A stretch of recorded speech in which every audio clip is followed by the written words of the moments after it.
예, 우리 오늘 말씀은 이제 지난주에 이어서 함께 살펴볼 텐데, 여러분 예수님께서 지난주에 성만찬 하신 거 기억나시죠? 그래서 흔히 성만찬이다, 마지막 만찬이다 이렇게 표현을 하는데, 예수님의 십자가에 대한 이제 내용들이 계속 이제 진행이 됩니다. 그래서 이 만찬식을 통하여서는 유월절 어린 양으로 죽으시는 예수님에 대해서 우리에게 가르쳐 주고 있습니다.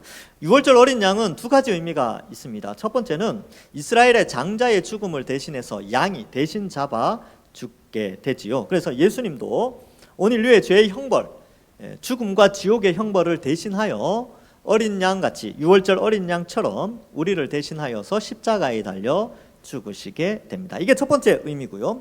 두 번째, 유월절 어린 양의 두 번째 의미는요, 이 출애굽과 연결되어 있습니다.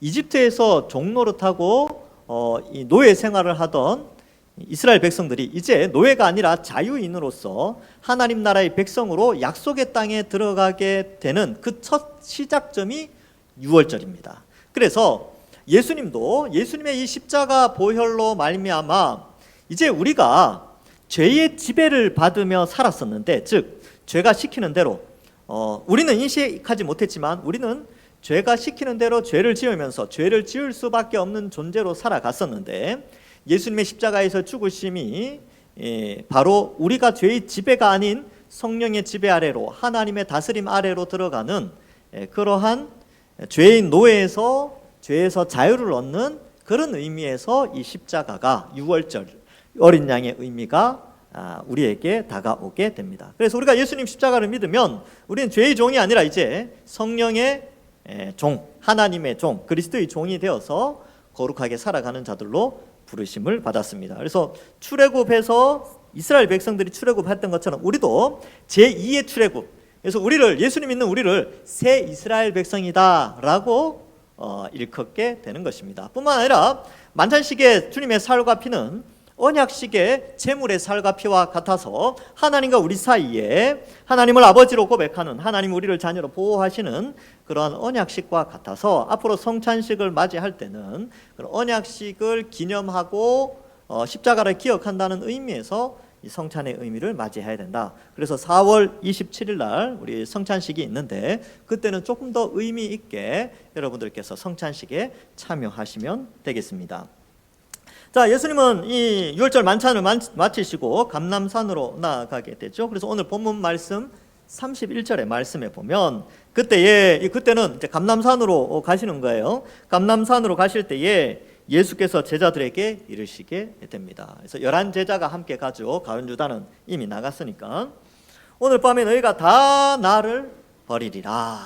이 버리다라는 단어가 원래 의미는 그래요. 실족하게 하다, 넘어지게 하다 이런 뜻인데, 이게 수동태, 2인칭 복수 수동태로 쓰여서 너희가 다 넘어질 것이다. 근데 이건 이제 56절에 가면 제자들이 다 도망가요. 그래서 여기에서 번역을 할 때는 다 버린다라고 번역을 하게 됩니다. 예수님 다 버리고 도망가게 될 것이다 라는 것을 말해주고 있지요. 왜 도망갔을까요? 제자들이 무서워서 도망갔습니다. 뭐가 무서웠냐면 죽음의 공포 때문에 도망갔어요. 인간의 연약한 모습이죠. 여러분들, 사람들이 이제 예수님으로 말미암아 죄를 짓게 되는데, 이 제자들이 왜 죄를 지었냐면 죽을까봐 죄를 진 거죠. 예수님을 배신한 거죠.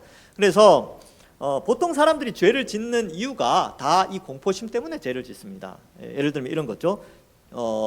자존심 상해 죽을까봐 죄를 지어요. 어떻게? 화를 내고 막 폭력을 행하고 그렇게 이제 죄를 짓는 것이죠. 또 굶어 죽을까봐, 혹은 돈 없어서 죽을까봐 돈을 벌기 위해서 죄를 짓습니다. 그래서 하나님 버리고 신앙을 버리고 이제 돈 벌러 가는 것이죠. 뭐 이런 경우.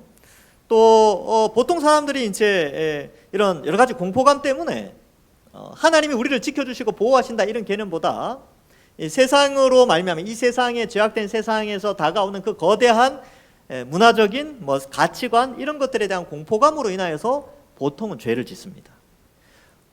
아니면 이제 자신의 육체의 정욕을 채우기 위해서, 즐거움 뭐 이런 것들을 추구하기 위해서 죄를 짓게 되는데, 이러한 것들로 봤을 때에 이 제자들이 도망가는 것 여러분 충분히 이해가 되시죠? 그 이해가 되시잖아요. 예수님도 이해하세요. 그러니까 안 혼내고 그냥 말만 하시잖아요.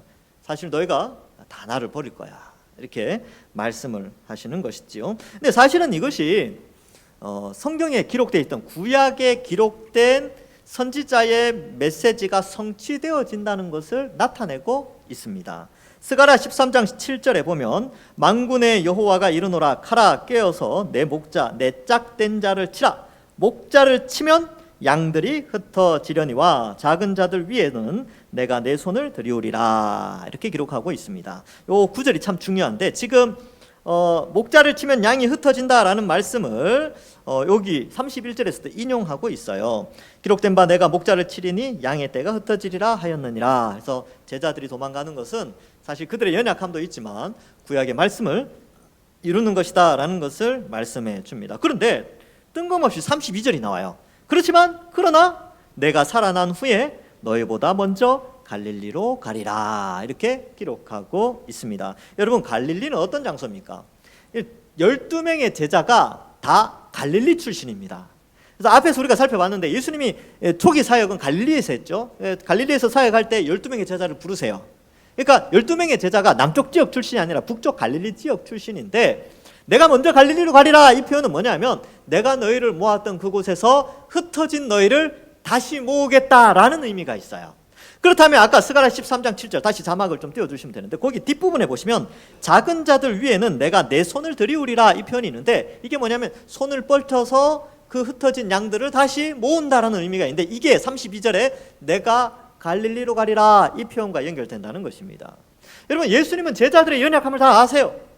근데 그들의 배신과 연약함을 알매도 불구하고 그들에게 다시 찾아와서 그들을 불러 모으시게 됩니다. 근데 여러분도 궁금하지 않습니까? 왜냐하면 예수님이 살아나신 후에 너희보다 먼저 갈릴리로 가리라. 이거 나중에 이제 부활하신 예수님이 여인들에게 막달라 마리아에게 제자들에게 이거 전해라. 내가 너희보다 먼저 갈릴리로 가겠다. 이 말씀을 또 하시거든요.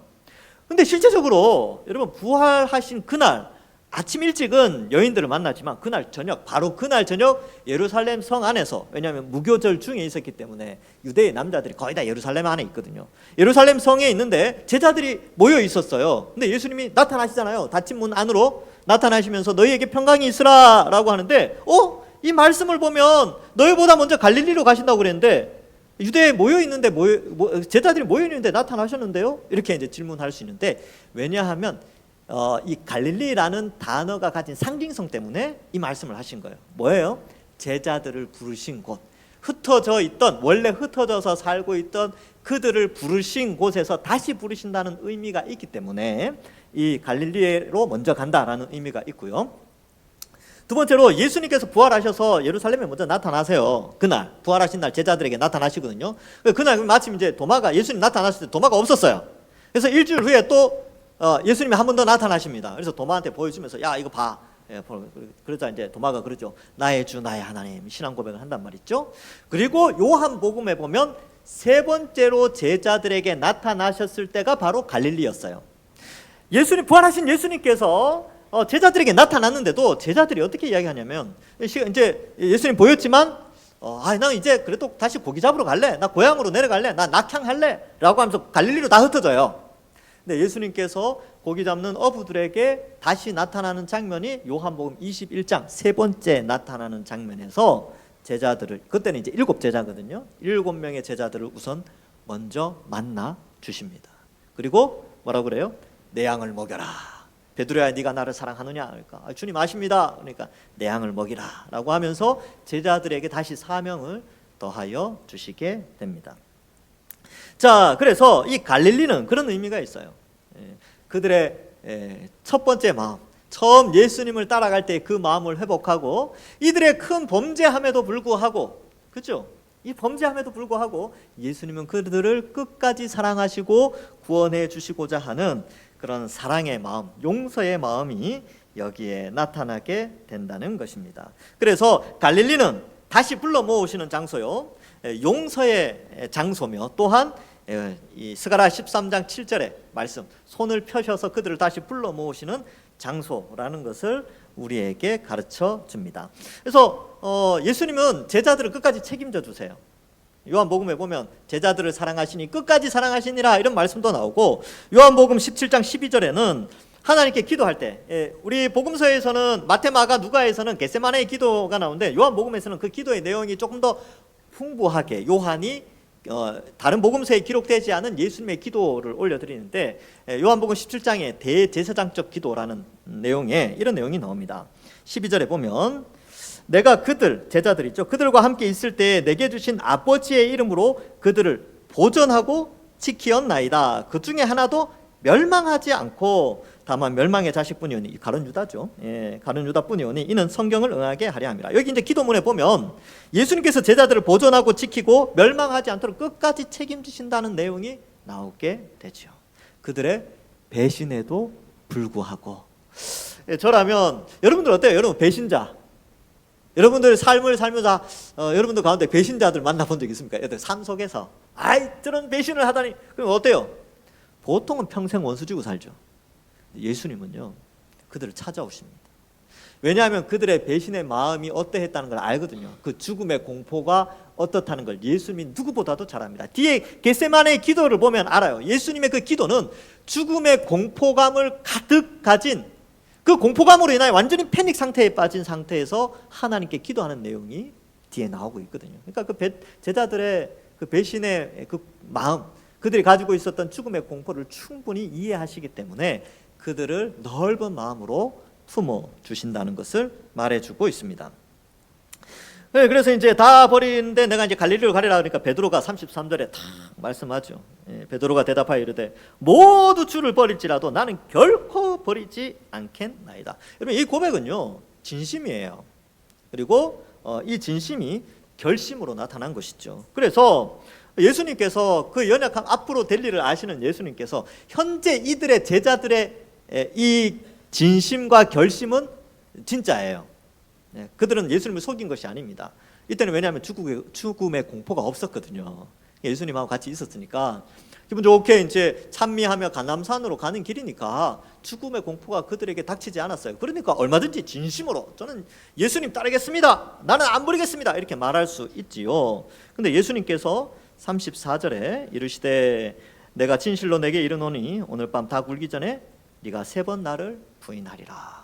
이 말씀을 하는데 혼내는 게 아니에요. 그냥 있는 사실을 그대로 말씀합니다. 그러니까 베드로가 내가 주와 함께 죽을지언정 결코 주를 부인하지 않겠습니다, 배신하지 않겠습니다, 그렇게 다짐하고 다른 제자들, 다른 10제자들도 다 그렇게 말을 하게 됩니다.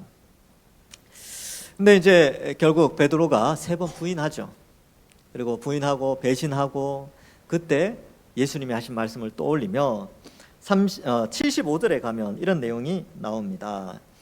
이에 베드로가 예수의 말씀에 닭 울기 전에 3번 내가 3번 나를 부인하라 하심이 생각나서 밖에 나가서 심히 통곡하니라. 근데 여러분 이거 우리 모습 아닙니까? 우리의 모습이죠. 우리는 늘 주님 앞에서 주님 내가 주를 위해서 살겠습니다, 은혜 받는 날 주를 위해서, 앞으로 주를 위해서 살겠습니다 하는데 그게 며칠 안 가요. 그죠? 또 죄를 짓고 연약하죠. 왜? 세상의 유혹이 너무 크고 우리 육신의 이 육신이라는 것이 아직 그 부활의 몸체가 아니기 때문에 죄의 본성을 그대로 가지고 있거든요. 그리고 그렇게 연약하기 때문에 세상의 가치관, 죄의 유혹에 때로는 넘어갈 때가 있습니다. 물론 성령이 우리를 이끌어 가시고 우리를 거룩하게 살도록 도와주시죠. 그러나 때로는 아주 간혹 이 죽음의 공포와 같은 유혹이 넘어올 때 우리는 이 주님 앞에 범죄하기도 합니다. 주님 다 아시죠? 이게 우리의 모습입니다. 그런데요, 예수님은 변절자를 다 이해하셨어요. 왜? 주님이 이 땅에 인간으로 오셔서 이 죽음의 공포가 무엇인지, 또 처음 사역하실 때 마귀가 3번이나 유혹을 하잖아요. 그걸 다 겪으셨어요. 그러니까 다 아시는 거죠. 우리의 연약함 다 아세요. 그러니까 여러분 때로는 하나님 앞에 내가 열심히 주를 위해서 살겠습니다 라고 하는데 또 돌이켜보면 참 연약한 모습이 있지 않습니까? 그럴 때마다 막 좌절하고 낙심하고 막 주님 앞에 죄송하고 막 그런 분들이 있는데, 그럴 수 있어요. 그럴 수 있습니다. 근데 예수님께서 다 아십니다. 그래서 예수님 믿은 사람은 발을 잘 씻어야 돼요. 이게 무슨 말이냐면 회개를 하는 사람이에요. 늘 회개하고, 여기 베드로가 나중에 심히 통곡하지 않습니까? 그 자세가 중요한 겁니다. 심히 통곡하는 것. 그래서 히브리서 4장 15절에 보면 우리에게 있는 대제사장 예수님인데, 예수님은 우리의 연약함을 동정하지 못하실 이가 아니요 모든 일에 우리와 똑같이 시험을 받으시니로되 죄는 없으시니라. 그리고 요한일서 2장 1절에, 여러분 우리가 예수님 믿고 나서 죄를 안 지어야 돼요. 성령이 우리를 늘 거룩하게 살게 하는데, 그런데 죄를 지을 때가 있다니까요. 성경도 그걸 말씀하고 있어요. 요한일서 2장 1절에 보면 나의 자녀들아 내가 이것을 너에게 쓰면 너희로 죄를 범하지 않게 하려 함이라. 이게 목적인데, 그런데 만일 예수 믿는 사람들 중에 누가 죄를 범하여도 아버지 앞에서 우리에게 대언자가 있으니 곧 의로우신 예수 그리스도라. 이게 대언자라는 단어가 이게 파라클레토스라고 해서 요한복음에서는 이 보혜사라고 쓰였어요. 근데 이 단어가 헬라어로 무슨 뜻이냐면 변호사 이런 뜻입니다. 우리가 범죄하여 하나님의 심판대 앞에 서서 정말 죄지어서 고개 푹 숙이고 있는데, 여러분 변호사가 예수님이에요. 여러분 원래 심판정에서 변호사를 누구 쓰느냐에 따라서 굉장히 중요합니다. 판사가 판단할 때 변호사가 누구냐에 의해서 중요한데, 예수님이 변호사예요. 그럼 끝난 겁니다. 왜? 예수님이 우리의 연약함을 다 동정하고 있기 때문에. 그리고 그 죄인을 위하여 변호자가 대신 그 모든 형벌을 다 받으셨거든요. 그래서 여러분 우리가 때로는 연약할 때가 있죠. 실수할 때도 있어요. 다 여기 완벽한 사람 누가 있겠습니까? 근데 우리가 하나님 앞에 엎드려서 기도할 수 있는 이유가 우리의 죄의 용서를 위하여 예수님이 우리의 변호자가 되어서 다 품어주신다는 거예요. 그 제자들, 배신한 제자들 있잖아요. 다 떠나고, 베드로 같은 경우는 얼마나 그렇습니까? 3번이나 부인했어요. 저주하죠. 예수님의 이름을 저주합니다. 근데도 예수님이 찾아주시고 용서해 주십니다. 얼마나 감사한지, 이 넓은 사랑 감사하지 않을 수 없지요. 그래서 우리가 혹 범죄한 것이 있다면 여러분 지난 주간 돌아보시면서 하나님께 회개 기도하셔야 됩니다. 통회하시고 다시는 죄를 안 지으려고 노력하셔야 됩니다. 자, 그래서 여러분 제가 아주 참 감동받은 책이 하나 있는데, 여러분들에게 좀 어려울 수도 있는데, 이 IVP 출판사에서 나온 조직 신학 시리즈 교회라는 책이 있어요.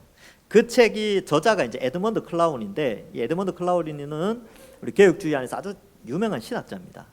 목회자들에게는 아주 유명하신 분이에요. 이분이 쓴 책 글 내용을 제가 그대로 자막에 띄워드리겠습니다. 하나님은 우리의 연약함을 아시며 우리의 실수를 통해서 가르치신다. 우리 위에 임한 주님의 손길은 우리의 실수까지도 우리에게 선이 되게 하신다. 참 은혜가 되는 말씀이에요. 연약해서 부족해서 하나님 앞에 떳떳하게 설 수 없는데, 이런 믿음의 선배들이 이런 말씀을 다 기록해 놓고 또 이 말씀을 통하여서 예수님의 그 넓은 사랑을 깨달을 때 우리는 감동하지 않을 수가 없지요. 그래서일까요? 이 베드로의 이 실수에도 불구하고 여러분 베드로 전서를 읽어보면 이런 내용들이 약간씩 드러나요. 베드로가 뭐라고 이야기하냐면 깨어 있으라. 왜냐하면 사탄이 우는 사자와 같이 삼킬 자를 찾고 다닌다는 거예요. 왜냐하면 자기가 사탄이 우는 사자와 같이 삼킬 자를 찾는데 한번 삼킴을 당해봤거든요. 예수님을 3번이나 부인했지 않습니까? 그걸 아니까 이 사탄의 세력에 대해서 우는 사자와 같다라고 말을 하죠.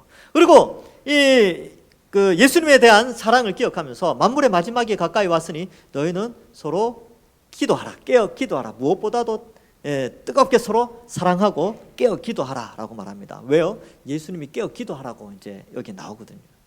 그러니까 그의 실수를 통하여 하나님은 베드로를 통하여 베드로전서에서 메시지를 전하는 이런 아주 선한 일들을 나타내게 되는 것이죠. 그래서 뭐 그런 말도 있지 않습니까? 실패는 성공의 어머니다. 뭐 그런 속담도 있는데 그렇습니다. 우리가 하나님 앞에 완전할 수는 없죠. 그러나 우리가 신앙이 자라고 성장하는 과정 가운데 하나님의 사랑을 깨닫고 그렇게 신앙이 자라가는 것이죠. 자, 이제 예수께서 제자들과 함께 겟세마네, 감람산이 있고 감람산 가운데 겟세마네라는 조그만한 지역이 있습니다. 특별히 그 지역은 올리브 나무가 많이 박혀 있어요. 이게 겟세마네라는 뜻이 기름을 짜는 뭐 그런 의미가 있어요. 올리브 기름을 짜는 감람 기름을 짜는 곳인데, 그 동산에서 이제 제자들과 함께 기도하시게 되죠. 그래서 일단 11명을 데리고 가서 그 가운데 9명은 두고 세 사람을 데리고 갑니다. 이 37절에 보면 베드로와 세베대의 두 아들 이렇게 되어 있는데, 마가복음 14장 33절에는 베드로와 야고보와 요한을 데리고 가실새 심히 놀라시며 슬퍼하사 이렇게 되어 있죠. 근데 여기에는 우리 37절에는 고민하고 슬퍼하사 이렇게 되어 있습니다. 왜요? 예수님은 완전한 인간으로 이 땅에 오셨기 때문에 죽음의 공포가 뭔지 아십니다. 여러분, 십자가는요, 예수님이 어릴 때부터 봐왔던 형틀이에요.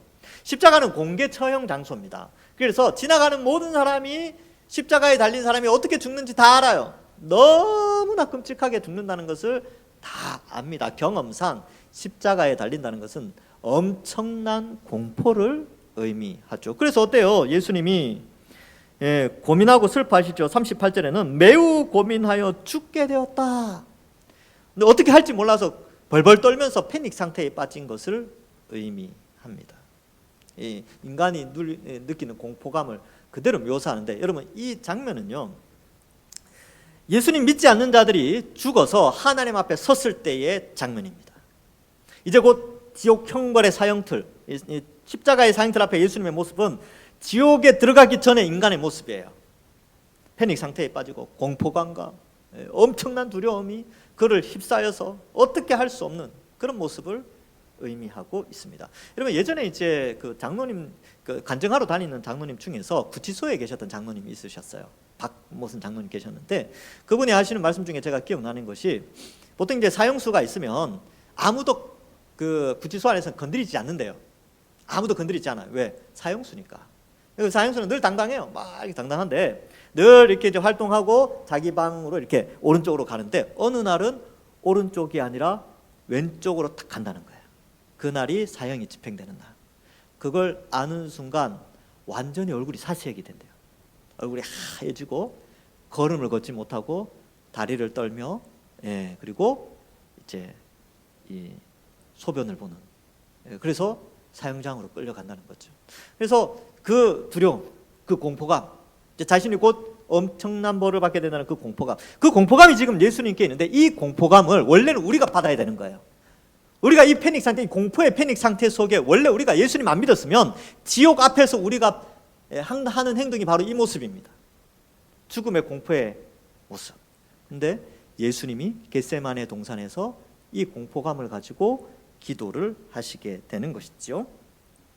그래서 그 기도의 내용이 뭐냐 하면, 이제 뭐 38절에 내가 이제 죽게 되었으니까 함께 머물러 기도해라.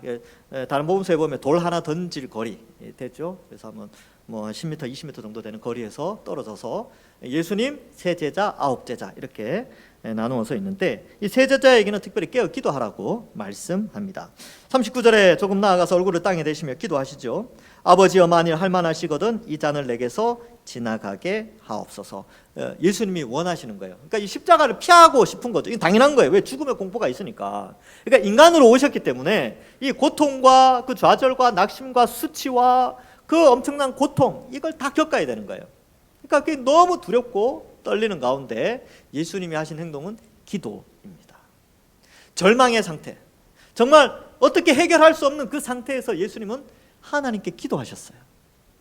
이 잔이 내게서 지나가길 원합니다. 여러분, 사실 이 잔을 받는 것은 창세전에 계획되어 있던 거예요. 근데 예수님이 인간으로 오셨는데, 이게 다 성부, 성자, 성령 하나님의 계획 안에 있음에도 불구하고 그 공포감이 워낙 컸기 때문에 이 잔이 지나가기를 기도하신 것이죠. 우리도 그렇지 않습니까? 우리도 기도라는 것은 원래 그런 거예요. 기도는 우리가 원하는 것을 올려드리는 겁니다. 그래서 기도가 하나님의 음성을 듣는 통로다 이렇게 말씀하시는 분들인데, 아니요, 기도는 우리가 원하는 걸 올려드리는 거예요. 하나님의 말씀을 듣는 통로는 성경 말씀이에요. 이 성경에 하나님의 말씀 기록되어 있으니까. 기도는 우리의 소원하는 바를 하나님께 올려드립니다. 그런데요, 여기에서 중요한 메시지가 뒤에 나오는데, 뭐라고 나오냐 하면, 그러나 39절 뒷부분이죠. 나의 원대로 마옵이 없고 아버지의 원대로 하옵소서. 기도의 표준이죠. 기도는 우리가 원하는 것을 마음껏 올려드립니다. 그런데 그 기도의 응답은 하나님의 뜻에 달려있다, 하나님의 주권이다 라는 것을 말씀해 주고 있습니다. 어떤 사람은 기도 응답을 받기 위해서 무슨 공식이 있대요. 그런 거 없습니다. 기도는 하나님의 주권이에요. 어떤 사람에겐 들어주지만 또 어떤 사람이 들어주지 않는 하나님의 주권에 달려 있습니다. 그래서 어떤 책을 읽어보니까 기도가 이루어지는 공식, 그렇게 해서 책을 막 써놨는데 포스트잇에 뭘 적어가지고 냉장고에 붙여놓으면 냉장고가 가득 찬대요. 실제로 그 책이 있습니다. 제가 읽었어요. 이거 보면서 이거 부적인데 포스트잇이 보통 노란색이 많거든요. 보통 이제 부적을 집에 이렇게 붙여놓고 복이 들어오라고 이렇게 부적을 붙여놓죠. 근데 그 책에는 그렇게 돼 있어요. 기도 응답 받는 방법. 포스트잇에 기도 제목을 적고 냉장고에 붙여놓으면 냉장고가 가득 찬다. 여러분, 이거 샤머니즘이 교회 안에 들어오면 그런 이상한 말을 하는 사람들이 등장합니다. 그렇지 않아요. 기도는 공식이 없습니다. 기도에 공식이 있다는 것은 그냥 원하는 바를 하나님 아버지께 올려드리면 되는 거예요. 응답의 공식은 없어요. 응답은 하나님의 주권입니다. 그래야 어떤 것은 기도 응답된 게 많죠. 여러분들 삶을 살아오면서 기도 응답된 거 얼마나 많습니까? 그죠? 엄청나게 많이 들어주셨다, 하나님께서. 근데 또 돌이켜보세요. 안 들어주신 거는 엄청나게 많잖아요. 그게 다 하나님 주권입니다. 하나님이 그것을, 예수님인데 예수님이 기도하면 하나님 다 들어줘야 되는 거 아닙니까? 성자 하나님이신데. 근데 안 들어주세요. 그냥 그 잔을 받게 하십니다. 그래서 예수님이 나의 원대로 마옵시고 아버지의 뜻대로 하옵소서. 여러분, 기도 많이 하십시오. 여러분 이거 너무 욕심을 차리는 거 아닙니까? 괜찮습니다. 그냥 욕심 되는 대로 다 기도하십시오.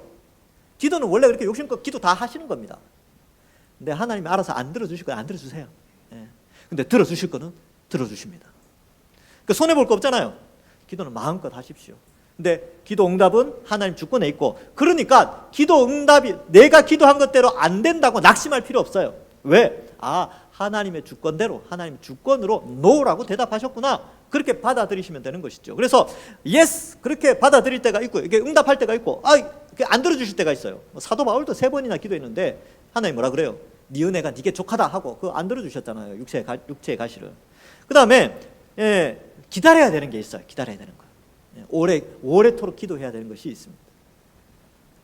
그러나 응답의 주권은 하나님께 있다. 이것을 우리에게 가르쳐주고 있습니다. 자, 계속해서 이제 40절에 보시면 이제 제자들에게 오시지요. 오니까 자고 있어요. 베드로와 요한, 야고보가 다 자요. 왜 잤을까요?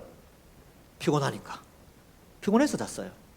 근데 이 잠자는 모습이 이렇게 이 제자들의 그날 목요일인데, 목요일의 하루를 보면 그럴만도 해요. 왜냐하면 6월절 저녁 식사를 잡수시도록 준비하기 위해서 아침부터 움직였거든요. 그래서 성에 들어가서, 예루살렘 성에 들어가서 물동이 하나 들고 가는 사람 따라가서 그 집 주인 만나가지고 방 달라고 이제 부탁을 하고 장 봐가지고 이제 그 6월절 식사를 준비한단 말이죠. 제자들이 그거 다 하는데 그 중심에 그 성 안에 들어간 두 사람이 누구냐면 베드로하고 요한이에요. 그러니까 얼마나 피곤했겠습니까? 하루 종일 움직였으니까. 피곤할 만하죠. 그런데 예수님은 피곤한 거 안다. 그러나 이때는 좀 다르잖아요. 십자가 앞이기 때문에 함께 기도하기를 원하셨던 거예요. 여러분들 마찬가지입니다. 많은 사람들이 이렇게 이야기하죠. 이렇게 뭘 해서 못한다, 뭘 해서 못한다 하지만, 여러분 사실 우리가 예수님께서 앞에서 계속 말씀하셨죠. 그런즉 깨어 있으라. 그러므로 깨어 있으라. 근데 깨어 있는 것이 바로 기도하는 것입니다. 좋습니다. 하루에 5분도 괜찮아요. 하루에 10분도 좋습니다. 기도하십시오. 기도할 시간을 확보하려는데 우리 일상이 너무 바빠요. 아침에 눈 뜨자마자 세수하고 나가야 되니까, 또 애들 챙기셔야 되고 뭐 하고 하니까 엄청 바빠요. 그럼 언제 좀 여유가 있습니까? 주무시기 전에라도 눈 감고 기도하십시오. 그래서 어떤 사람은 이렇게 눈 감고 기도하다가 예수님의 이름으로 기도합나이다 하고 눈 떴는데 보니까 아침이야. 밤에 이제 기도하면서 잠든 거죠. 다음날 아침에 예수님의 이름으로 기도합니다 하면 됩니다. 하나님 다 기도 들어주세요. 그러니까 기도 시간을 확보하는 게 중요해요. 기도 시간. 그게 깨어있는 자의 모습입니다. 잠자는 자는요 기도하지 않죠. 이 세상이 너무나 주님 오실 때가 다 되어가지만 사람들이 기도하지 않아요. 그럴 때 깨어있는 그리스도인들은 기도하는 자들이다라는 것을 알고 기도하는데, 이 제자들이 이게 굉장히 피곤해서 이렇게 있지만요, 반대편에 지금 대제사장과 서기관과 장로들, 예수님을 죽이려고 하는 사람들이 지금 두 눈 시퍼렇게 뜨고 예수님 잡아올 준비를 하고 있어요. 요 시간대에 예수님 겟세마네 동산에서 기도하실 때에 그 유대 종교 지도자들은 가룟 유다와 이야기하면서 이제 그 무리가 움직이고 있는 그런 상황입니다. 죄악은 늘 깨어 있었습니다. 그래서 성도들을 삼키려고 늘 준비하고 있습니다. 그래서 우리가 그래서 깨어 있어야 하는 것이지요. 자, 두 번째 나가서 또 기도하십니다. 시험에 들지 않게 기도하라고 이제 41절에 말씀하시죠. 마음은 원리로되 육체가 연약하도다. 이제 앞에서 다 말씀드렸고요. 42절에 두 번째 나가서 기도하시는데 내 아버지여 만일 내가 마시지 않고는 이 잔이 내게서 지나갈 수 없거든. 아버지의 원대로 되기를 원하나이다. 주님께서 이 기도 들어주시지 않는다 할지라도 아버지의 뜻대로, 주님 뜻대로 하옵소서. 이 기도의 모습을 우리가 닮아야 돼요. 여러분, 우리가 많은 것들을 기도하지만 그것이 내 뜻대로 되지 않는다 할지라도 그것이 하나님 뜻대로 되어지기를 원합니다 라고 기도하는 것이지요. 여러분들 현재 기도하고 있는 기도의 제목들이 있습니까? 네, 들어주시면 또 감사하죠. 그러나 혹 들어주시지 않는다 할지라도 아버지의 뜻대로 되어졌다는 것을 알고 또한 받아들이는 것도 중요합니다. 그래서 어떤 사람은 내가 기도했는데 안 들어주셔서 교회 떠나는 사람들도 있어요. 내가 기도했는데 안 들어주시더라 하고 하나님 없다 하고 떠나는 사람들이 있는데 아니요, 그것도 하나님 뜻입니다. 그래서 그렇게 받아들이는 것이지요. 자, 오늘 이 본문에 보시면 이제 43절에 예수님이 기도를 3번 하셨다는 것을 알 수 있어요. 같은 제목을 다시 오사 보신즉 이제 그들이 눈이 피곤하죠. 야, 일어나 기도하자라고 제자들이 깼겠죠. 예수님 말씀하시니까. 근데 눈을 보니까 예수님 눈 보니까 눈이 뻘개요. 눈에 피곤함이 가득한 거죠. 예수님이 그걸 아시고 혼자 또 가셔서 3번째 기도하시고 45절에 보시면 이제 제자들에게 오사 이르시되 이제는 자고 쉬라 보라 때가 되어 가까이 왔으니 인자가 죄인의 손에 팔리느니라 라고 말씀하십니다. 제자들은 이걸 잘 몰랐을 거예요. 네. 그러나 이 장면을 통하여서 이 누가복음에서는 겟세마네 기도를 조금 더 보충 설명하는 부분이 있습니다. 이 누가복음에서 예수님이 기도하실 때요 천사가 와서 도왔다라고 표현하고 있어요. 그다음 두 번째로는 누가복음 22장 44절에는 예수께서 힘쓰고 애써 더욱 간절히 기도하시니 땀이 땅에 떨어지는 핏방울 같이 되었더라. 이게 의학적으로 가능하대요. 어떻게 가능하냐 하면 이제 엄청난 스트레스와 함께 육체의 피로가 쌓이면 그리고 그 가운데서 땀을 흘릴 정도의 에너지를 쏟아내면 이 피부가 연약한 사람들이나 그런 사람들 모세혈관이 피부 끝에 있는 모세혈관이 이렇게 터져서 땀과 함께 나올 때가 아주 간혹 있답니다. 그래서 이렇게 이제 땀이 떨어지는데 피와 섞여서 떨어지는 그런 경우가 있다고 합니다. 그래서 여러분들 옛날에 그런 말들 많이 하잖아요. 피땀으로 내가 너를 키웠다. 뭐 그런 말씀 있죠. 그런 말들을 하죠. 그래서 이제 뭐 이렇게 의학적으로도 그것이 가능하다고 합니다. 근데 예수님께서 그만큼 이 죽음의 공포가 워낙 컸기 때문에 그리고 그 수치와 부끄러움이 워낙 컸기 때문에 너무나 간절하게 기도하셨습니다. 자, 그래서 이제 제자들에게 가죠. 그리고 제자들을 데리고 가실 때에 46절 오늘 설교의 제목과 같은데 일어나라 함께 가자. 너희가 다 나를 버리겠지만 그럼에도 불구하고 자 일어나서 나와 함께 가자. 어디로 가자는 겁니까? 십자가의 길로 함께 가자는 것이죠. 그래서 우리는 다 예수님의 십자가를 지고 따라가는 자들입니다. 십자가를 버리는 자들이 아니라 십자가를 붙잡고 살아가는 자들이죠. 근데 지금 가능해요. 왜 가능합니까? 여러분 제자들이 이때는 다 도망갔죠. 그런데 나중에는 도망가지 않아요. 언제요? 예수님의 부활을 목격하고 성령이 오순절날 임재한 다음에는 도망가지 않습니다. 왜? 성령의 능력과 부활을 목격했거든요. 그전에는 죽음의 경험만은 가지고 있었죠. 부활이 뭔지 몰랐어요. 왜? 부활을 본 적이 없으니까.